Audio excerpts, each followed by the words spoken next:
Buenos días, buenas tardes. Sobre todo agradecer, como Julio decía, a los ponentes y también no solo a los ponentes, sino la participación que habéis tenido todos. Y creo que no me extenderé mucho e intentaremos terminar por una vez casi en hora. Aunque yo creo que es fundamental pues esa participación que ha habido en la primera parte, ¿no? Porque pone de manifiesto una de las cuestiones que yo se lo decía a Julio, que muchas veces solo miramos hacia adentro y no miramos hacia afuera.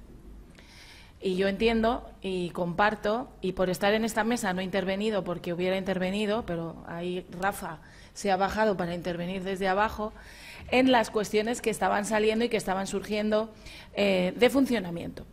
Desde esta Comisión Ejecutiva Confederal y ya desde la anterior, cuando se empezó a caminar en el Código Ético y a la conclusión a la que hemos llegado, que como Julio decía, todo es mejorable, el sindicato va avanzando, la sociedad va avanzando y por lo tanto nosotros tenemos que ir avanzando.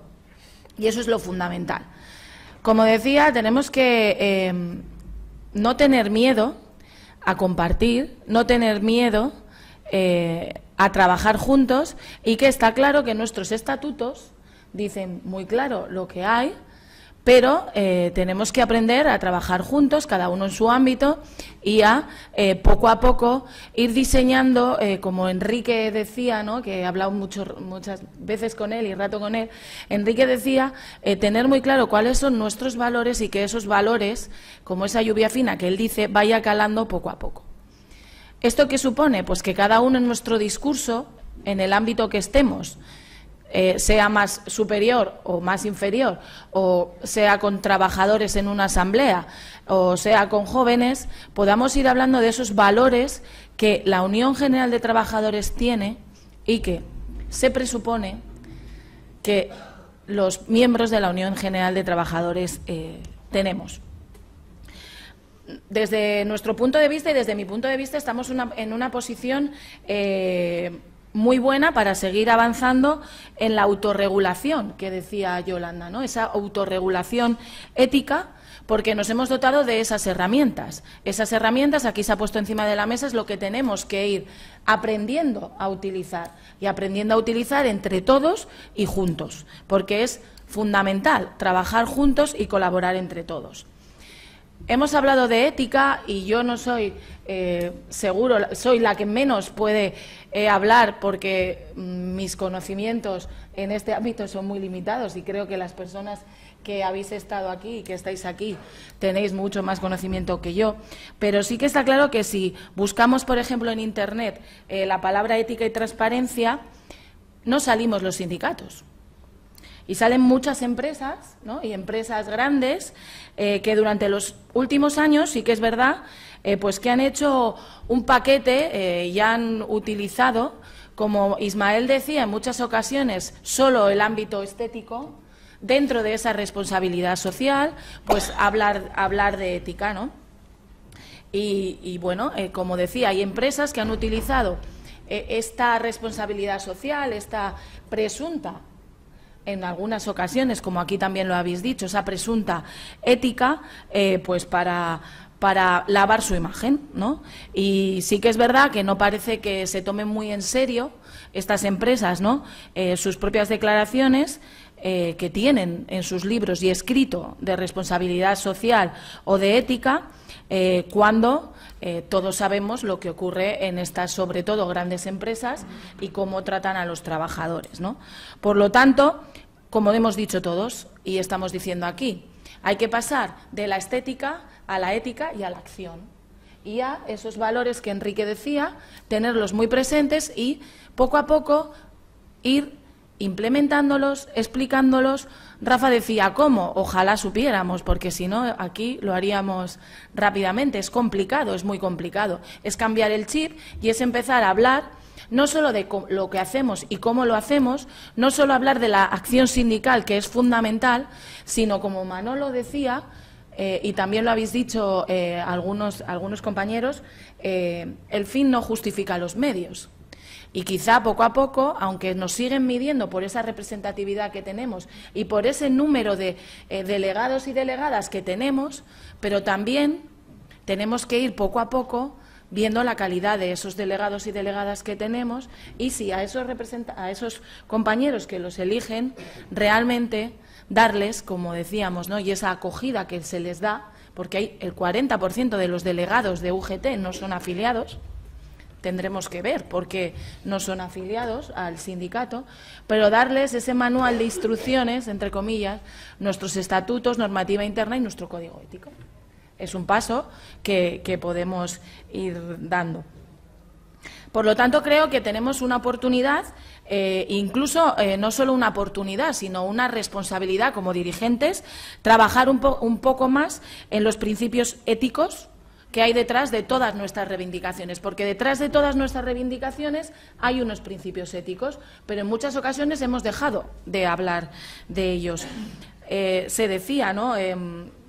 Ahora tenemos en la presidencia de Estados Unidos Donald Trump, ¿no? Y todos vemos qué pronunciamientos están tenidos, ¿no? Pero, por ejemplo, los premios Nobel de la Paz, hace pocos días, reunidos en Colombia, pues hicieron una declaración de intenciones, y una declaración en la que decían que existe esa gran preocupación, una preocupación que es global, en esta nueva ola que aquí también se ha hablado, ¿no? De populismos, de nacionalismos excluyentes y de proteccionismo, ¿no?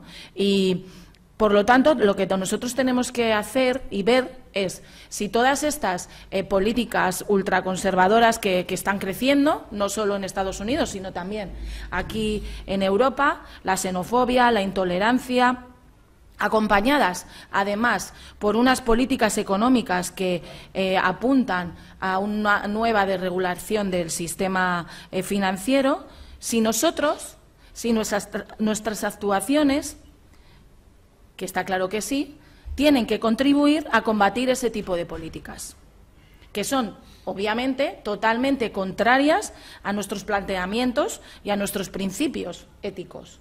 Pero aquí se ha dicho, tenemos que ser capaces de dar ese paso y de liderar desde la Unión General de Trabajadores, primero en España y, ¿por qué no?, a nivel internacional, esto que acabo de decir, que existen alternativas a todos estos populismos, a la xenofobia y sobre todo, a estas políticas ultraconservadoras que están apareciendo en todo el mundo, no solo en nuestro país.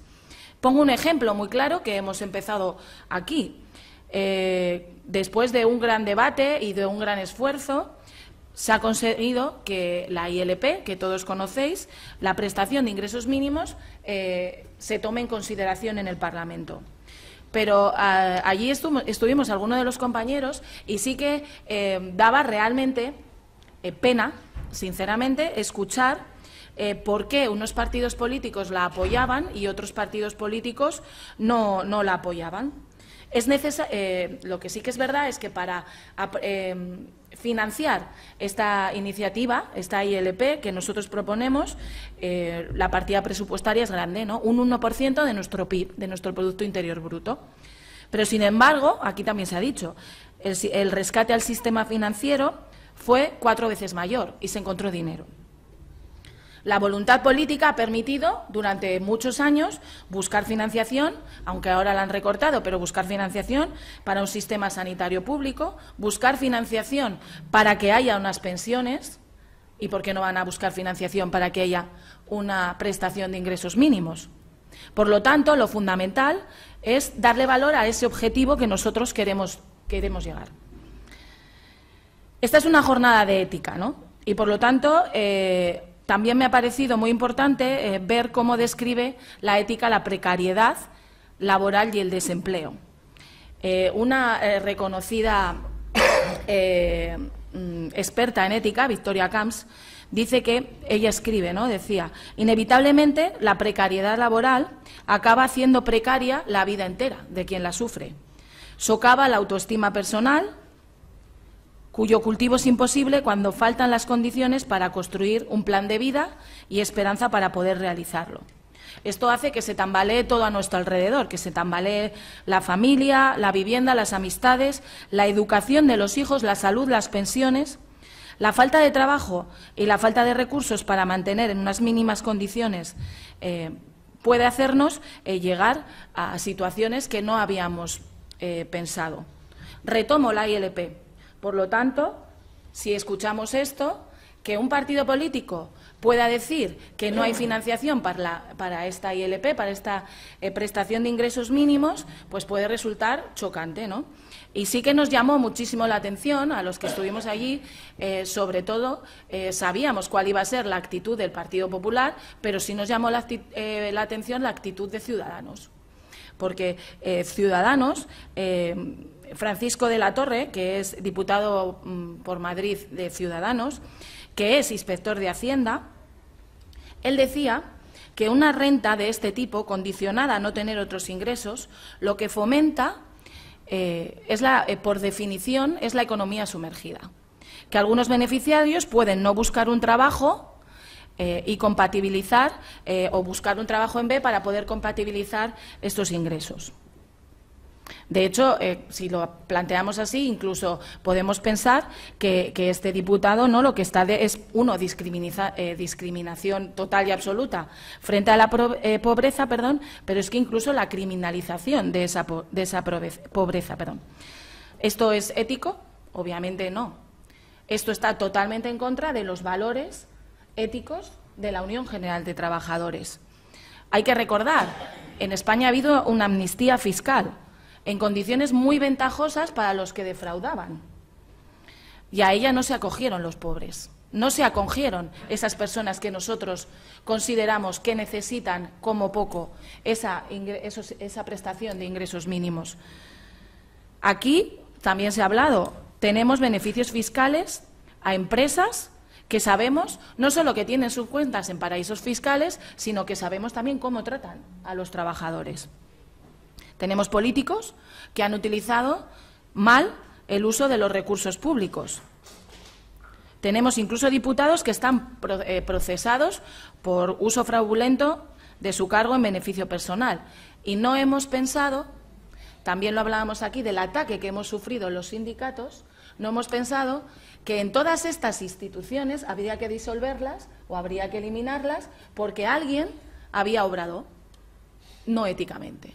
¿Por qué ese ataque contra nosotros? Porque es verdad y se ha planteado, hay cosas que nos han hecho bien y hay que cambiarlas.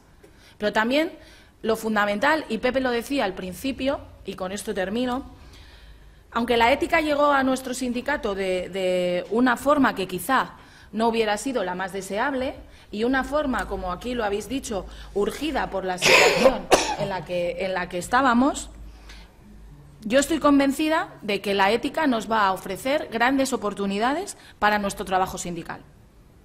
Pero eso sí, tenemos que acogerla con la mente abierta y con expectativas de explorar nuevos horizontes, pero sobre todo para enriquecernos y para hacernos crecer.